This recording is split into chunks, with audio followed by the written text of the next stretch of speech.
Allez, shalom, shalom à tous. J'espère que vous allez bien. Ici votre frère, le messager Michel-Ange Bonpère. Alors, je suis là pour essayer d'apporter la lumière à une préoccupation qui m'a été plusieurs fois exprimée. Et la même question m'a été encore posée hier par une sœur depuis la France. Alors, je vais lire la question. Aujourd'hui, nous avons plusieurs courants dans le christianisme. Nous avons le catholicisme, le protestantisme, le mouvement évangélique, le pentecôtisme, le baptisme, le méthodisme, le branhamisme, ainsi de suite, puisqu'il y en a plusieurs. Devons-nous nous présenter comme chrétiens de X courant, comme chrétiens appartenant à X courant, ou tout simplement comme disciples de Jésus? Alors, si je peux reformuler la question de la sœur, c'est de savoir si nous devons nous identifier selon nos dénominations, si nous devons définir notre vie chrétienne, notre identité chrétienne en fonction de nos dénominations, ou plutôt si nous devons nous contenter, nous suffire de la désignation en tant que disciple de Christ. Alors, c'est une question qui, à première vue, peut paraître banale, mais elle ne l'est pas. Elle est importante parce qu'elle touche à la question, à la notion de la désignation biblique des croyants. Ça veut dire, à la lumière des Écritures, comment est-ce que la Bible nous définit? Est-ce que nous devons aller au-delà de la manière dont les Écritures nous définissent? Écoutez, il y a un texte majeur, un texte fondamental dont on ne peut se passer lorsqu'il faut parler de la notion de l'Église. C'est le texte de Matthieu, chapitre 16, le verset 18. Le Seigneur Jésus pose une question à ses disciples. Qui suis-je pour vous? Qui suis-je à vos yeux? Et l'apôtre Pierre va répondre à cette question, que tu es le Messie, le Fils de Dieu. Et Jésus réagit à la réponse de Pierre et il dit, tu es Pierre et sur ce roc, sur cette pierre, je bâtirai mon église. J'ouvre une parenthèse en précisant que le terme Pierre qui est employé là, ce n'est pas l'apôtre Pierre, comme certains le pensent et considèrent que Jésus a bâti l'église a annoncé la promesse de bâtir l'église sur l'apôtre Pierre. Il ne s'agit pas de l'apôtre Pierre, mais il s'agit de deux mots grecs. Donc, le premier mot Pierre qui est évoqué dans ce texte, c'est le mot grec Pétros, qui signifie petite pierre ou encore petit caillou. Et le deuxième mot grec qui est employé dans ce texte, c'est le mot Pétra, qui signifie grosse pierre ou encore le rocher. Donc, Christ est en train simplement, à travers ce texte, de dire que l'Église qui est constituée des pierres vivantes, des petites pierres, donc des saints que nous sommes, est bâtie sur la grosse pierre, ça veut dire sur la révélation de Christ qui est le rocher, qui est le roc. Le Seigneur dit, je bâtirai mon église. On peut donc constater qu'à travers l'usage de cet adjectif possessif, singulier, mon, le Seigneur est simplement en train de consacrer le caractère singulier, le caractère universel de son église, pour dire que même si l'Église a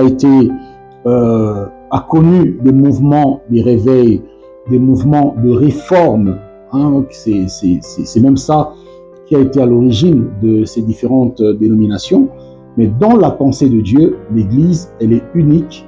L'Église, elle n'a pas d'autre nom, elle n'a pas d'autre dénomination en dehors de l'identité qu'elle reçoit de Christ, ça veut dire simplement Église de Jésus. Et nous devons savoir que cette Église, elle est constituée selon la pensée de Christ, conformément à Matthieu chapitre 5, le verset 1er, et conformément aussi à Matthieu chapitre 28, 19 à 20, cette Église est constituée des disciples de Christ. Alors ça, c'est une notion très importante à noter parce que aujourd'hui, le discipulat est de plus en plus en train de disparaître et en faveur d'un système du christianisme religieux. Ça veut dire simplement un christianisme basé sur l'adhésion aux églises, tout simplement, Donc, elle repose sur le simple fait d'appartenir religieusement à une église, de s'identifier religieusement comme membre d'une assemblée ou d'une dénomination, alors que dans la pensée de Christ, l'église est bien plus que ça. Dans Matthieu chapitre 28, 19 à 20, le Seigneur Jésus dit « Allez partout, faites des disciples, faites de toutes les nations des disciples, les baptisant au nom du Père, du Fils et du Saint-Esprit. » Et attention, au verset 20, il dit « Enseignez-leur à observer tout ce que je vous ai prescrit. » En d'autres termes, le Seigneur Jésus définit l'Église non pas comme une dénomination, mais tout simplement comme un ensemble des disciples, d'accord? Pas seulement des adhérents aux assemblées, mais des disciples. Et par disciple, on entend discipola. Donc, par disciple, on a cette relation, on a la notion de cette relation de maître et élève. Ça veut dire Christ, le Rabouni, et les croyants, des élèves qui apprennent, des étudiants qui scrutent l'enseignement de Christ, la doctrine de Christ, le message de Christ. Donc c'est un peu ça en gros qui constitue la définition biblique de l'Église. Bien évidemment, après la croix, après la naissance de l'Église, il y a d'autres termes qui sont désormais employés par les apôtres pour désigner aussi l'Église. Donc il y a les élus, il y a les rachetés, il y a les justifiés, il y a les sanctifiés, les régénérés, toutes ces choses-là. Mais au fait, s'il faut rester sur les mots que l'initiateur de l'Église, le Seigneur Yahushua Mashiach, a eu à employer, en tout cas de Matthieu à Jean, eh ben, on a le terme Église et nous avons le terme disciple. Voilà. Donc, les différents mouvements de réforme qui ont donné lieu aux dénominations doivent comprendre que le but de ces réformes-là, c'est pas de créer des dénominations et c'est surtout pas d'enfermer les chrétiens dans un système dénominationnel, d'accord? Parce que d'ailleurs, la réforme n'est pas une nouveauté de notre ère, d'accord? Lorsque nous lisons dans les Écritures, dans les Actes des Apôtres, il y a eu plusieurs réformes. Il y a eu des débats autour de la question de la circoncision, il y a eu des débats autour de la question de la communion avec les non-juifs, il y a eu des débats autour de la question des traditions juives, des préceptes. Est-ce qu'il fallait continuer à observer les traditions des ancêtres, donc les lois orales, ou est-ce qu'il fallait tout simplement s'en passer?